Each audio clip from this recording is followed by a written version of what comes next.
Bienvenue mes chers amis, puisque vous venez de Toulouse. J'adore cette région.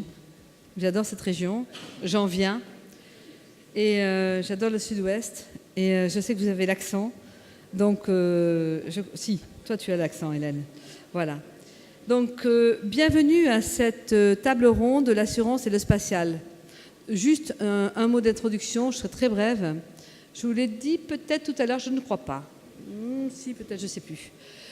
Dans la feuille de route 2019 du pôle Finance Innovation, nous allons travailler non seulement, bien sûr, à approfondir tout ce qui se passe dans le secteur financier pour lui-même, grâce au FinTech, grâce à l'innovation, grâce à la R&D, pour que ce secteur relève ses défis propres en matière de transition digitale, transition de la finance verte, on a dit transition sociale, en matière d'organisation, etc., de nouveaux talents. On a dit que ce secteur était attractif, on va le faire savoir et tout, et voilà. Nous allons aussi travailler à la confluence des métiers du secteur financier avec d'autres industries. Et alors même qu'avec les équipes et toute la gouvernance, on se disait c'est bien de regarder comment les autres industries sont disruptées par les nouvelles technologies, puisqu'en fait c'est un sous-jacent qui est commun à toutes les industries, la nouvelle technologie, la blockchain, l'intelligence artificielle, le big data, tout ça est un dénominateur commun de tout le monde.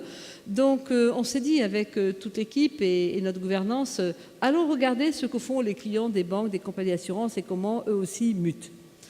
Et bien sûr, donc ces technologies qui sont aussi largement inspirées de secteurs industriels autres que la finance et qui diffusent leur savoir-faire dans la finance, eh bien, au moment où on parlait de cela au sein de Finance Innovation, j'ai eu un appel d'Hélène, donc Hélène de Boissozon du CNES, qui me dit, voilà, le CNES travaille sur un sujet qui est l'assurance et le spatial.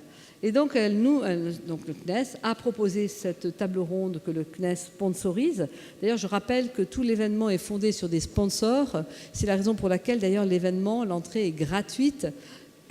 Et donc, c'est ça, c'est notre petit côté intérêt collectif, surtout intérêt général.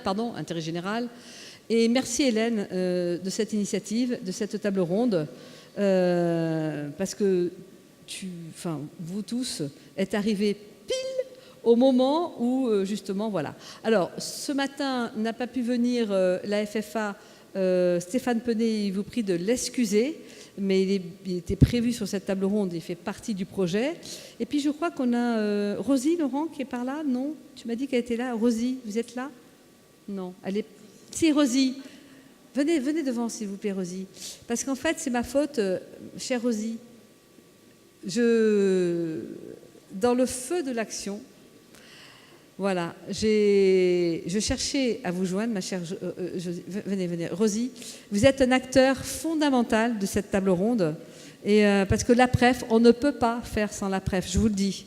Et donc, c'est ma faute, je le dis, parce qu'en fait, je voulais vous appeler, et puis le temps passant, je me suis dit, Rosie. Je n'avais pas votre téléphone en réalité, et puis je me suis dit, je vais appeler, je vais essayer de joindre. Vous êtes là, et hier soir, en relisant mes mails, j'ai vu que Hélène m'avait dit que vous étiez là. Donc je tiens à vous saluer, puisqu'en fait, vous auriez dû être sur cette table ronde, je vous le dis, et vous êtes un partenaire important, la PREF et la FFA, de cette table ronde. Donc sans plus tarder, je passe la parole à Frédéric Adragnac, je casse le matériel, qui va vous parler donc de l'ouverture du CNES vers le monde économique au sens large et donc notamment le spatial et l'assurance. Frédéric, j'espère que tu as ton accent, non? Non, je n'ai pas d'accent toulousain, je suis vraiment désolé. Ah, il est breton. Bon, ok. Ouais, je suis un peu breton, un peu italien, un peu tout. À toi. Bien, merci Joël. Donc effectivement, juste quelques mots pour expliquer pourquoi le CNES, l'Agence spatiale française, est présente à une journée qui parle de finance et d'assurance. Donc c'est un petit peu surprenant probablement. Donc le spatial, qu'est-ce que c'est? Pour le grand public, le spatial, on associe ça souvent à Thomas Pesquet qui vient de passer 6 mois dans la station spatiale internationale.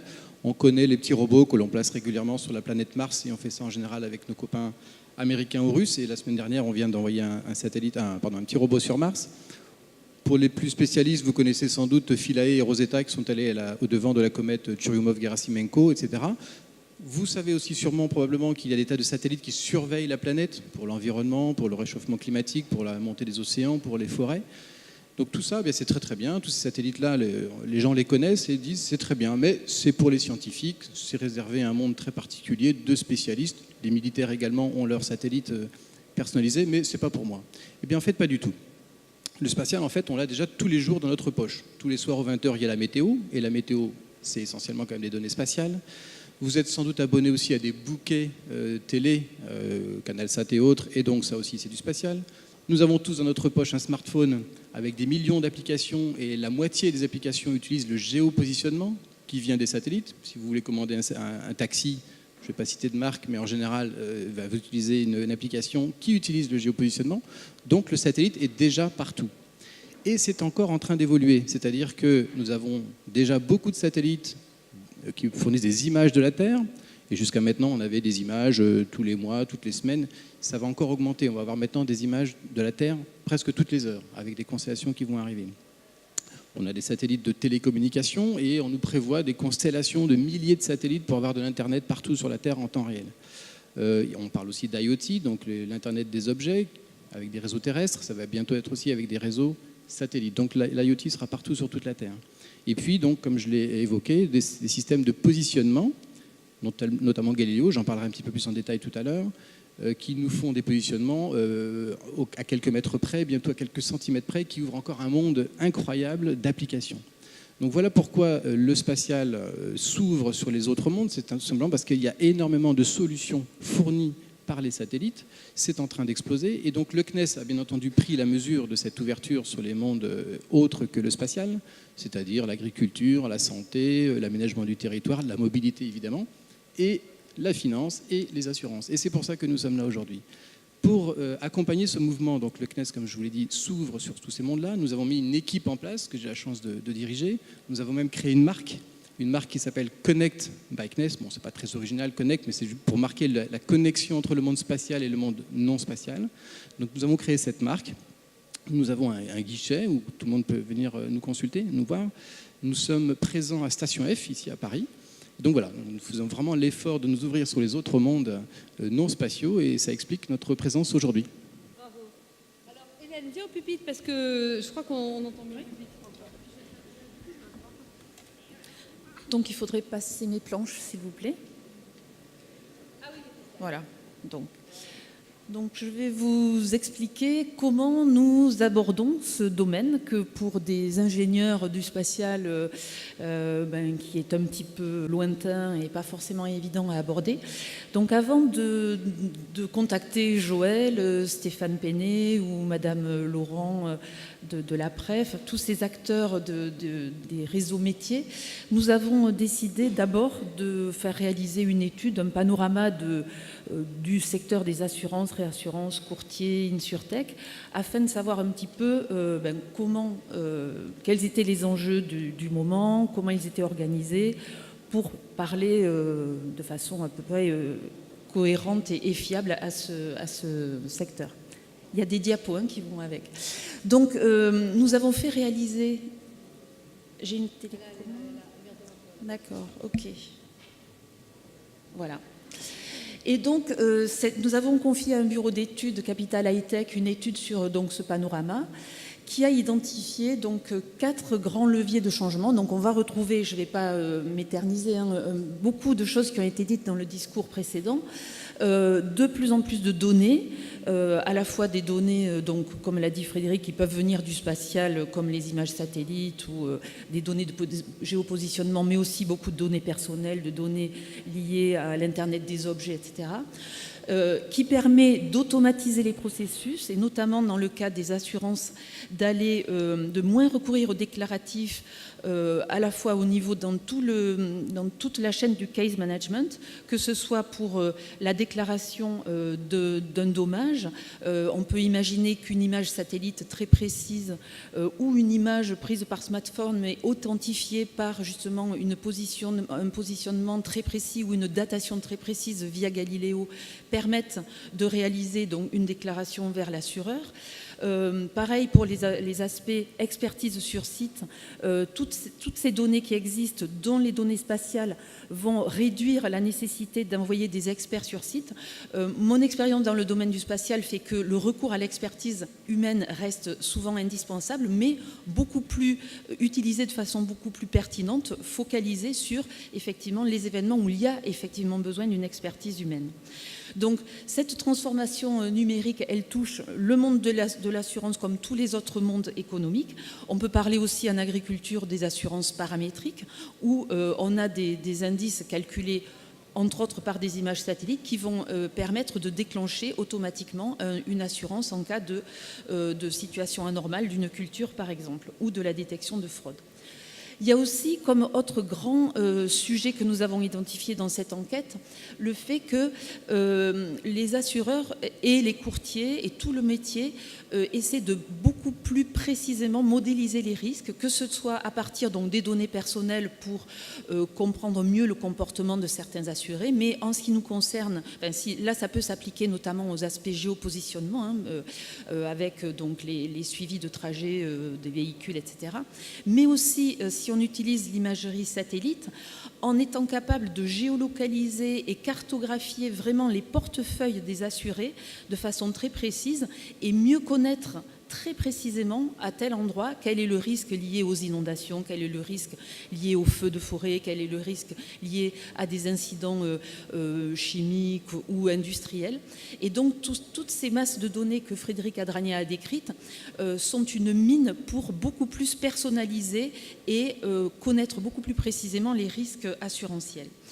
On voit bien que, et ça a été précisé dans l'exposé précédent, les données, les fameuses data, et l'accès à ces data et le fait d'être sûr que ces données sont objectives, n'ont pas été falsifiées, est absolument fondamental dans votre métier, comme dans beaucoup d'autres, mais dans le vôtre en particulier.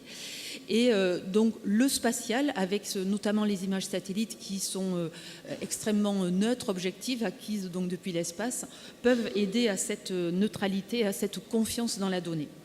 Enfin, on a vu une évolution des métiers de l'assurance.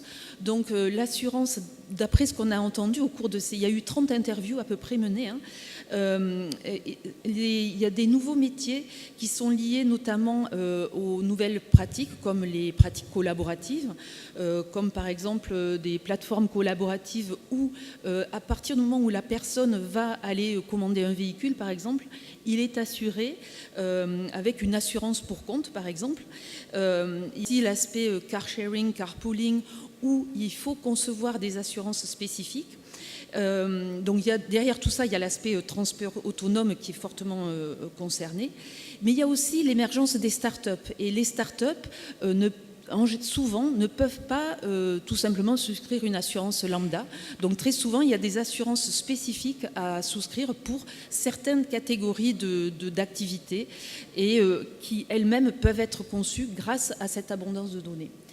Et enfin, il y a des nouveaux services et une évolution du métier de l'assurance. Nous, ce qu'on a perçu en faisant cette étude, c'est que l'assureur va essayer de plus en plus de se positionner sur la prévention du sinistre, sur une prévention de l'accidentologie. Et donc finalement, va devenir plutôt un spécialiste de l'évitement du risque il va rester forcément un spécialiste de qu'est-ce qui se passe en cas de risque et de catastrophe pour bien assurer les personnes, mais essayer avant tout de prévenir ces risques. Et on a perçu une évolution du métier des courtiers qui, eux aussi, se positionnent plus sur l'aspect modélisation des risques afin de pouvoir réellement apporter une expertise et une plus-value lorsqu'ils conseillent des produits d'assurance à leur métier, à leurs clients. Et enfin, bien sûr, il y a l'émergence des InsurTech, comme dans beaucoup d'autres domaines, avec toutes ces startups qui proposent des dématérialisations de contrats de déclaration, des offres personnalisées, des automatisations de processus. Et la présentation précédente montre tout ce qu'apporte l'intelligence artificielle, etc., à ces domaines. Voilà. Donc, nous avons perçu ces 4 grands domaines, ces 4 grandes évolutions. Oui.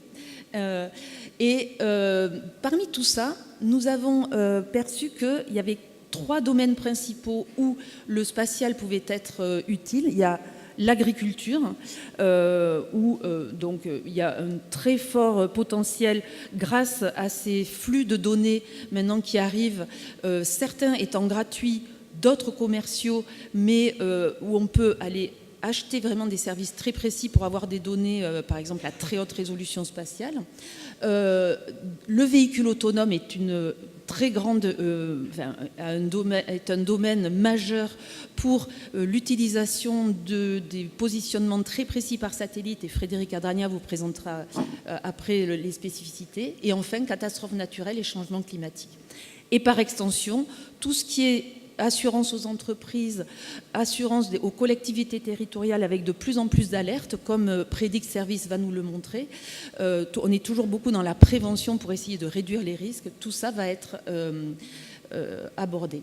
Et enfin, donc, notre méthodologie, c'est donc de s'appuyer, comme on l'a fait sur les réseaux existants, les têtes de réseau, donc le pôle de compétitivité, finance, innovation, la Fédération française de l'assurance, la PREF, pour co-construire avec ces acteurs l'offre que le CNES peut apporter. Donc, elle est décrite ici. On peut faire des événements spécifiques, des formations, des hackathons, etc.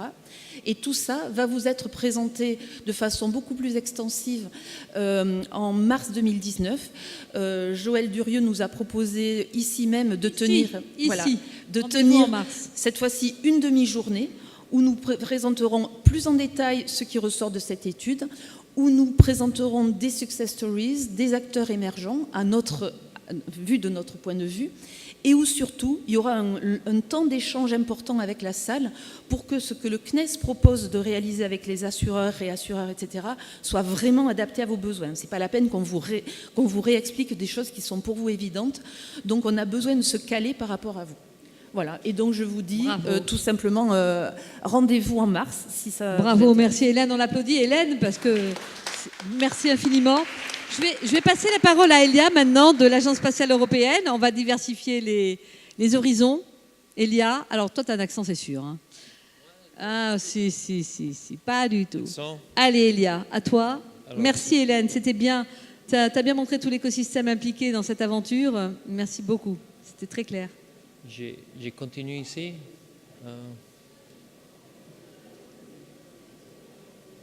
Non, voilà. C'est de l'autre côté. Hein? Oui, c'est de l'autre côté. Ok, je m'excuse. Hein? Vas-y, recule. Voilà, recule.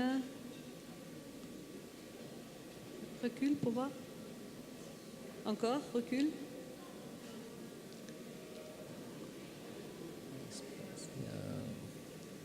C'est bizarre, attends.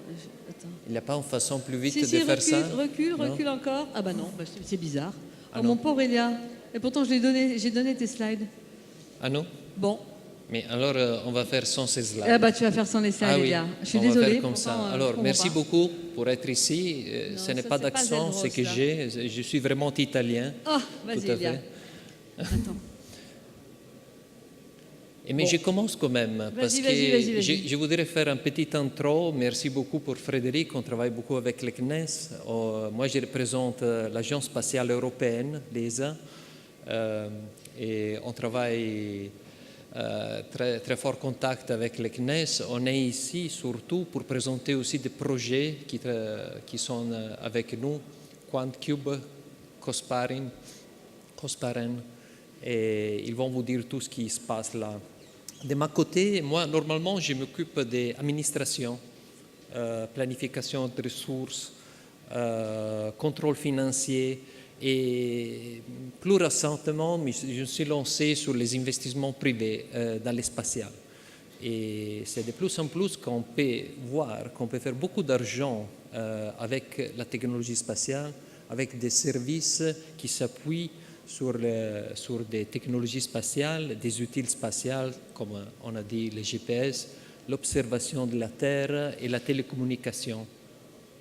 Et tout à fait, moi je représente une petite partie de l'agence. L'agence, normalement, on rêve des aventures, par exemple, des astronautes, la vie sur Mars, les lanceurs, mais sont surtout des projets qui sont peut-être plutôt pour des gouvernements riches.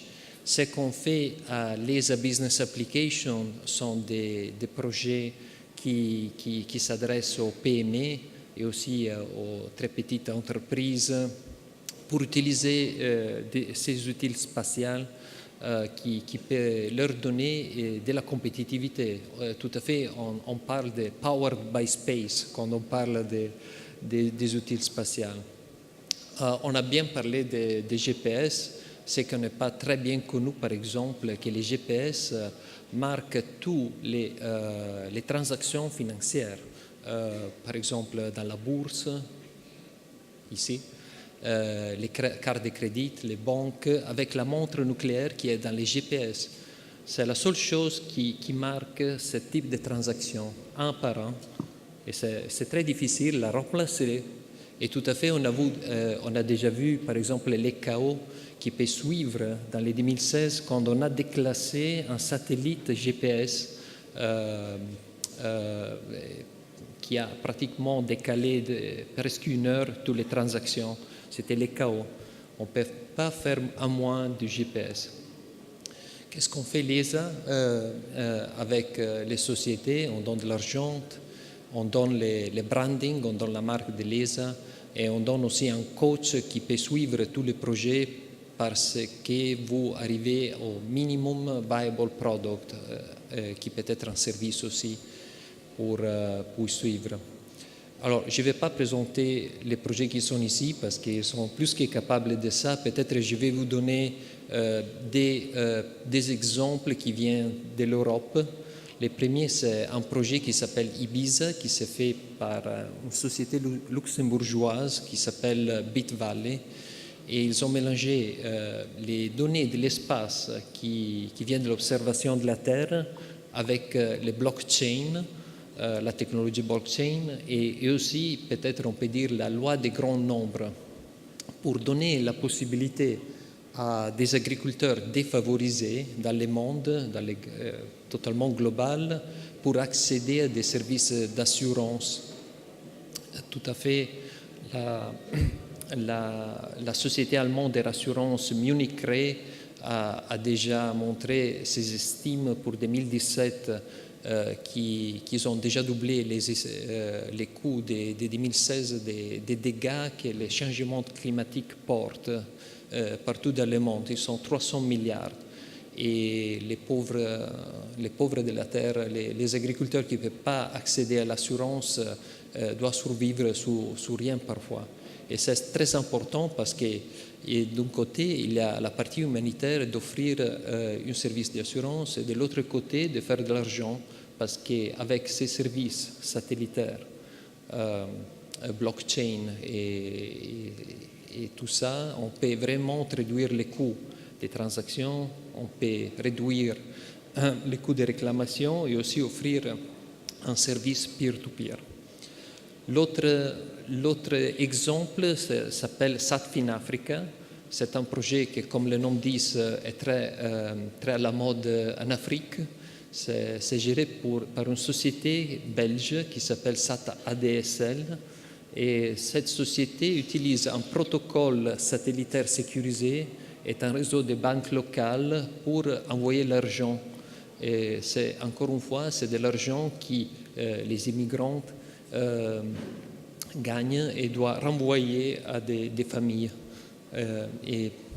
Et pour ça, c'est très intéressant aussi pour ce sujet. Alors, maintenant, je m'arrête. Merci beaucoup. Mais s'il vous plaît, venez me parler tout à fait pour... Bien sûr, Elia. Bien sûr. Donc, tu es basé à Toulouse. L'ESA est basée dans le monde entier. Je ne sais plus combien d'implantations vous avez. Moi, je suis placé à Oxford. À Oxford, toi, oui. Je vis à Oxford, ah, oui. D'accord. Et vous avez combien d'implantations, l'ESA? Combien de personnes? Non, combien d'implantations dans le monde? Combien de sites vous avez dans le monde? Combien de sites? Ah, c'est partout dans l'Europe. Alors, tout à fait, il y a un petit... alors, le plus grand, c'est ici à Paris. Il y a le siège et après, siège à Paris. Pour tous les projets, c'est en Hollande, Norvège, pas loin de l'Aïe. À Oxford, on fait les applications spatiales.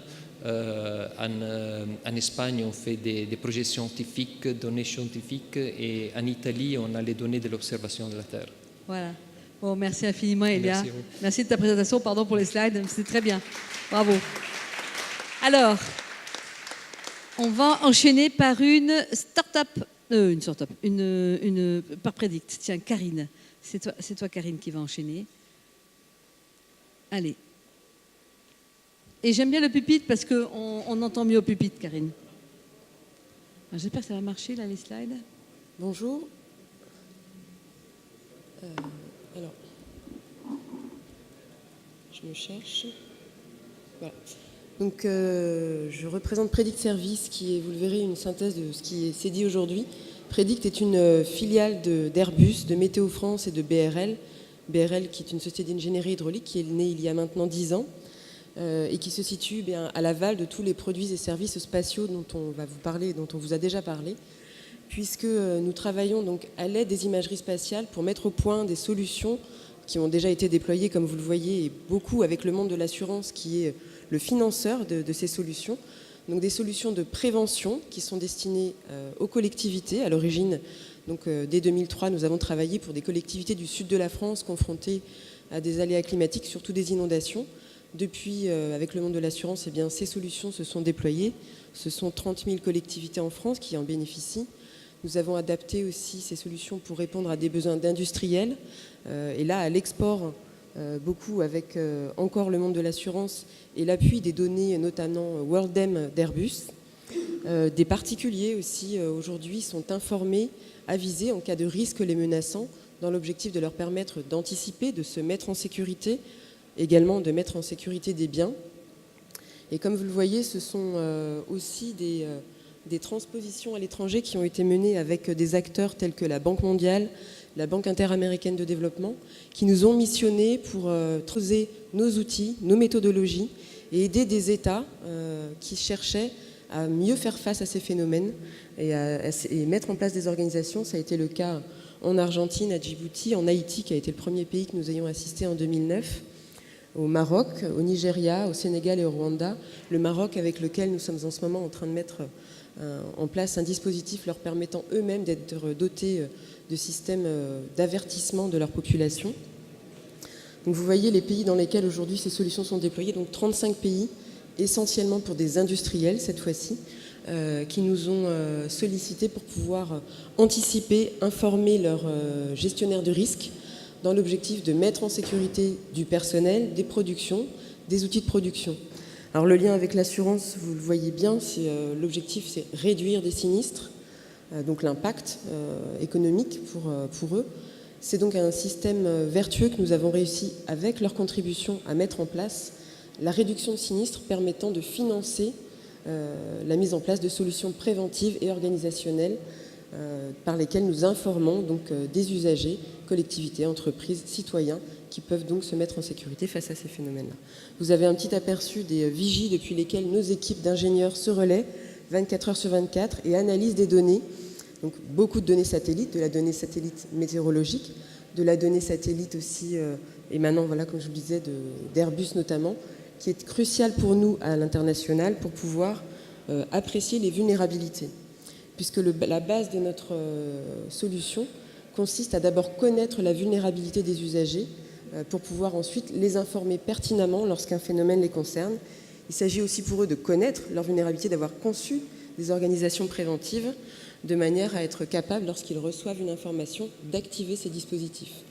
Donc rien de bien révolutionnaire finalement à l'origine de Predict, mais qui néanmoins a, semble-t-il, fait la différence, c'était de faire le lien entre des sachants, des météorologues, des hydrauliciens, de la captation de données, et être en capacité ensuite de les analyser et transmettre une information intelligible à des usagers qui sont des maires, qui ne sont pas des risk managers avant tout, qui sont avant tout des maires, qui peuvent être des entrepreneurs, qui sont avant tout entrepreneurs avant d'être risk managers, et puis des citoyens qui, de temps en temps, malheureusement, vont être confrontés à des phénomènes pour lesquels nous allons chercher donc, à les informer dans l'objectif de leur permettre de se mettre en sécurité. Pardon, je vais revenir un petit peu sur les données que vous voyez. Donc, ici, les données que nous exploitons en temps réel, donc des données satellites infrarouges qui nous permettent de suivre les masses d'air et les masses nuageuses qui peuvent nous impacter, du satellite visible, de l'estimation des pluies par satellite également, donc, qui fait l'objet du projet COSPARIN sur lequel on est en train de travailler actuellement avec l'ESA, Donc un projet qui vise à nous permettre d'avoir une estimation des pluies sur l'ensemble du globe, et ce, à partir de données satellites. Donc un projet européen qui permettra, on l'espère, d'améliorer la résilience globale sur l'ensemble des territoires. Et enfin, eh bien, le principe de cette information dont je vous parlais a été de concevoir quelque chose qui soit graduel. Donc filiale de Météo France, comme je vous le disais, vous connaissez tous les vigilances météorologiques, qui restent des vigilances, même si parfois le terme est détourné pour parler d'alerte. On est en vigilance, c'est de la prévision. Donc nous, notre vocation, c'est d'utiliser dans un premier temps la prévision, mais ensuite, comme vous l'avez vu, l'observation radar, l'observation satellite. Donc là, on est sur du temps réel, de croiser ces données avec les vulnérabilités des territoires, de manière à savoir si on est sur un phénomène qui potentiellement va générer de l'accumulation de pluie, donc des réactions de cours d'eau, et ensuite d'informer graduellement nos usagers en fonction de l'ampleur du phénomène, de la gravité du phénomène. On n'est pas en tout ou rien, c'est aussi ça qui fait le succès aujourd'hui du système que nous avons mis en place, puisque le système va se déclencher en fonction de l'aggravation au cours de l'événement, et donc permettre aux usagers d'adapter leur dispositif en fonction de l'ampleur de ce qui se passe réellement. Donc ainsi, on va pouvoir passer d'un premier message de vigilance à un message de prudence quand on s'adresse à des particuliers, ou de mobilisation quand on s'adresse à des collectivités ou à des industriels, de mise en sécurité, de renforcement de dispositifs. Tout cela étant associé à un plan d'organisation derrière lequel on va retrouver systématiquement les actions à mettre en œuvre, de manière à permettre à nos usagers donc d'activer de manière opportune et à bon escient des dispositifs lorsqu'ils sont confrontés à des phénomènes notamment climatiques, mais pas uniquement, puisqu'on relaie aussi des informations sur des phénomènes tels que les tsunamis, auxquels notamment l'Indonésie a encore été confrontée récemment. Voilà. Et ici, une petite illustration des plateformes qu'on dédie à nos usagers, donc avec la visualisation ici d'un cyclone croisé avec de la donnée satellitaire qui nous permet d'estimer les pluies, ici sur Hong Kong en septembre dernier. Voilà, donc j'ai fini puisque le temps de parler. Bravo, merci Frédéric. Merci, c'était très clair. Et c'est un bonheur d'avoir donc des experts et pas seulement la météo du jour. Non mais vraiment, merci infiniment. C'est vraiment très très intéressant. On voit on est dans la vie réelle et les projets sont à la fois technologiquement très pointus et à la fois très proches des gens, puisque ça nous impacte au quotidien. C'est très intéressant de vous avoir sur ce plateau, puisque franchement, c'est une grande première pour nous. Merci infiniment. Alors, à nouveau Frédéric, parce que les hommes sont très bavards, et donc Frédéric a une annonce à vous faire.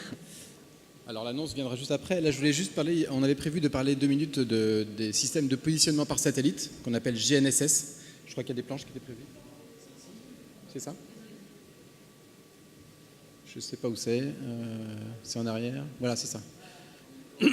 Donc très rapidement, parce qu'on est un petit peu en retard, donc ce qu'on appelle GNSS, c'est l'ensemble des systèmes de positionnement par satellite. Vous connaissez bien sûr le GPS américain, mais il en existe d'autres, et notamment le Galileo européen.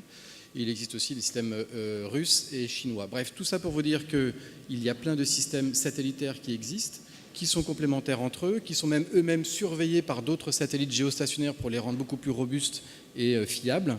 Et bon, je ne vais pas faire un cours détaillé là-dessus, mais simplement, ça ouvre un très grand nombre d'applications dans tous les domaines, et bien entendu pour l'assurance. On a listé ici quelques idées, mais c'est juste l'imagination qui pourra nous en faire avoir bien d'autres. Par exemple, on n'aura plus besoin d'infrastructures de péage, puisqu'on connaîtra la position des véhicules à quelques centimètres près, et donc on n'aura plus besoin de péage pour savoir combien de kilomètres ils ont parcouru sur l'autoroute. On pourra payer... Merci Frédéric, c'est une bonne nouvelle. On pourra payer notre assurance en fonction du nombre exact de kilomètres que l'on parcourt, etc., etc. On peut aller jusqu'à mettre des boîtes noires dans les voitures et en cas d'accident, savoir exactement si c'est la voiture A ou la voiture B qui était en premier dans le rond-point. Donc tout ça, ça va simplifier énormément la vie des assureurs et ça va même nous préparer à aller vers les véhicules autonomes. Bon, donc je vais faire très très court puisque on est un petit peu en retard, mais vous voyez que donc ça ouvre un champ des possibles absolument incroyable. Juste un petit mot sur les différenciants entre Galileo et le système GPS américain. Donc souvent les gens me demandent, mais est-ce que Galileo c'est déjà opérationnel, est-ce que ça marche, etc. Donc la réponse est oui, Galileo est déjà déployé, pas entièrement déployé, mais déjà déployé, c'est déjà opérationnel. Et il y a des différences entre le GPS et Galileo. Galileo est d'abord plus précis, et très bientôt, d'ici 2 ans, la précision va descendre à 20 cm. Je dis bien 20 cm, pas quelques mètres. D'autre part, dans le signal Galileo, il y a un canal descendant qui permet d'authentifier le signal. C'est-à-dire que c'est une preuve que vous êtes bien en train d'écouter les signaux Galileo et pas quelqu'un qui est sur son balcon en train de vous envoyer des faux signaux pour vous faire croire que vous êtes dans la rue d'à côté ou dans la ville d'à côté. Ce qui est possible aujourd'hui, hein, on peut être brouillé. Donc bien sûr, pour les véhicules autonomes, c'est absolument impossible. Donc Galileo permettra ça, d'avoir une authentification du signal. Une précision à 20 cm, je l'ai dit, et donc un indicateur d'intégrité. Nous travaillons sur des solutions avec les constructeurs automobiles et les équipementiers automobiles qui sont extrêmement robustes et fiables à quelques centimètres près pour l'ensemble des véhicules. Voilà, je vais arrêter là, je vais faire très vite. Je reviendrai tout à l'heure pour une petite annonce. Je ne présente plus la FinTech. On applaudit Frédéric. Je ne présente plus. Donc tout cela est porteur de bonnes nouvelles. Pas seulement pour l'assurance, mais toute l'industrie, puisque toute l'industrie est impactée, la finance, par ce que vous avez dit. C'est quand même des bonnes nouvelles et je trouve ça paraît magique. Merci. Alors, je ne présente plus Tan Long Yung, donc QuantCube. Donc, fais-nous rêver, emmène-nous dans l'espace, mais dis-nous aussi concrètement ce que tu fais, Tan, parce que ce que tu fais est extraordinaire. Bonjour à toutes et à tous, je suis Tan Long, le fondateur de la société QuantCube Technologies. Et non seulement je vais vous dire en quelques mots ce que fait QuantCube, comment on est entré dans le spatial et tout ce qu'on peut faire avec le spatial aussi. Donc d'abord, QuantCube a été incubé par le pôle Finance Innovation il y a 5 ans, en 2013, donc merci beaucoup. Et puis, qu'est-ce que c'est QuantCube? C'est une société spécialisée en intelligence artificielle pour tout ce qui est prévision macroéconomique et financière à partir de l'analyse du big data. C'est-à-dire le big data, les données satellites, les données des réseaux sociaux. On traque plus de 70 000 navires, on a toutes les offres d'emploi en temps réel, etc. Pour cela, en fait, on a, pour comprendre la croissance économique, c'est une décomposition de la croissance économique qui est différente en fonction que ce soit celle des États-Unis, de la Chine, de l'Arabie Saoudite, etc., ce qui est une décomposition sectorielle derrière. Par exemple, pour l'énergie, vous allez utiliser les photos satellites pour regarder les cuves de pétrole, vous allez agréger toutes les offres d'emploi dans le secteur de l'énergie, vous allez traquer les navires, les tankers, etc. Cela vous donne une très bonne vision de l'énergie.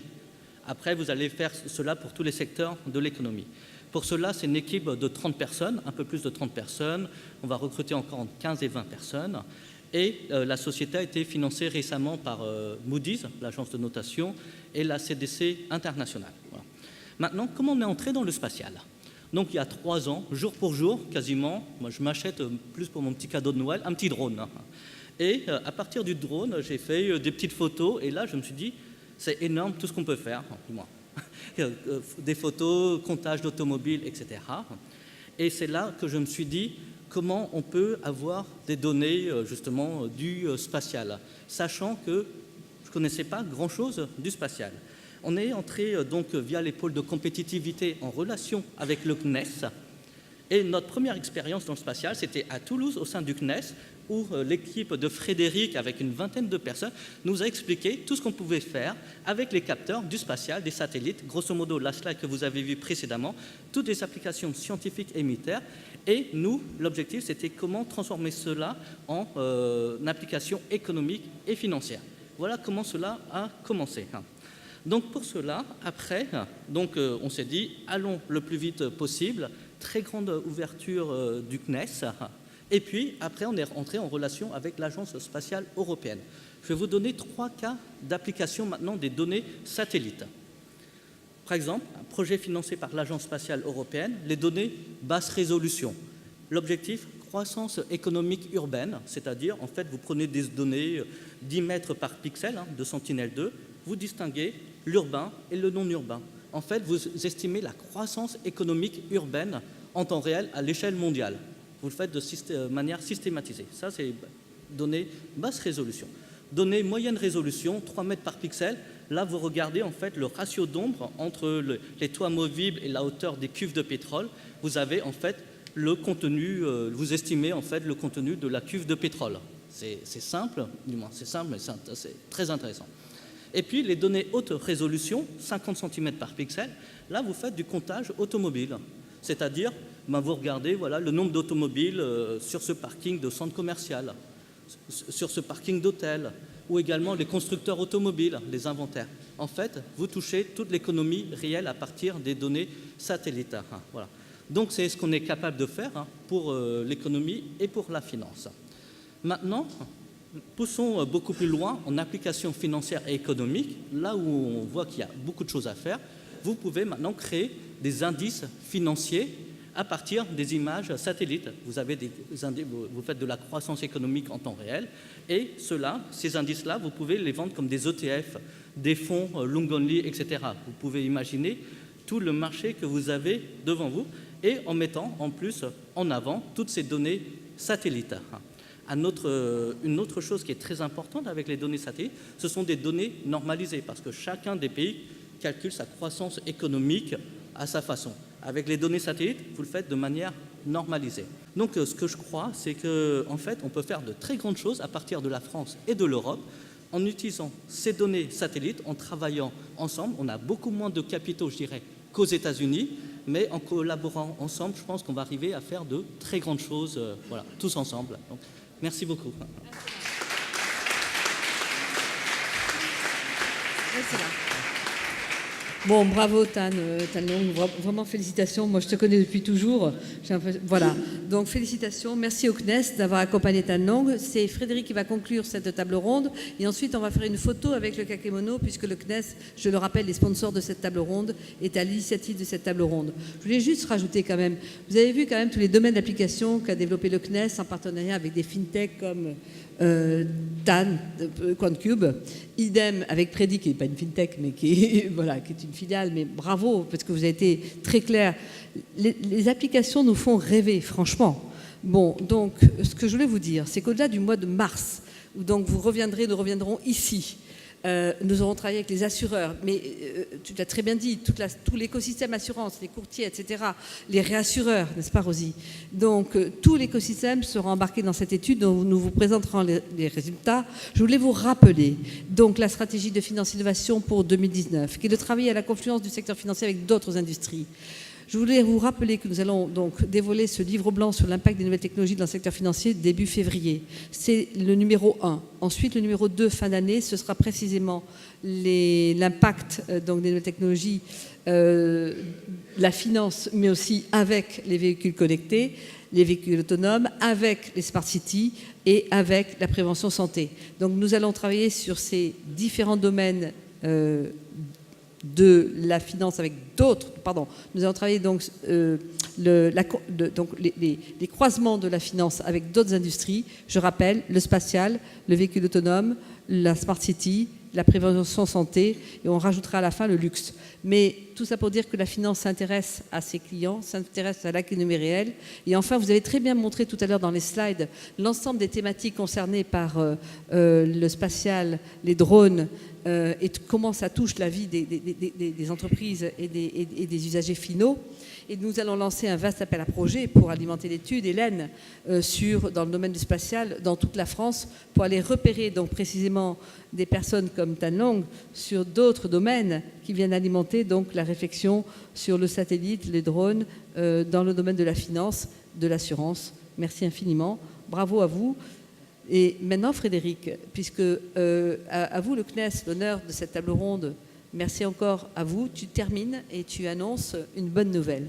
C'est bien ça, Frédéric? Oui, tout à fait. Allez, viens au pupitre. Bon, je peux venir. Donc, merci Joël pour l'animation de cette table ronde. Donc voilà, je voulais juste rappeler que, comme on l'a vu et ça a été illustré, donc le spatial s'ouvre donc sur l'ensemble des mondes économiques et notamment la finance et les assurances, que nous avons mis en place avec nos amis de l'ESA, donc tous les mécanismes pour vous aider à utiliser les solutions spatiales, parce qu'on sait que ça reste un petit peu complexe et compliqué, que le CNES a mis en place une marque Connect by CNES dans laquelle il y a du conseil, de l'expertise, de la formation, des guichets de financement avec nos collègues de l'ESA. Il n'en a pas parlé, mais on a des guichets pour ça. Et dernière annonce, donc, le CNES met en place un fonds d'investissement dédié au spatial pour les entrepreneurs, les start-upers qui voudraient créer leur entreprise en utilisant les solutions spatiales. Et donc, nous sommes en train de monter donc ce fonds d'investissement. Et donc, s'il y a des investisseurs dans la salle qui veulent mettre 2-3 millions dedans, eh bien, ils sont les bienvenus. Et en plus, on fera un club, donc tous les investisseurs, on fera un club de ces investisseurs qui pourront donc participer à l'innovation du spatial et à cette grande aventure qu'on appelle le New Space. Voilà.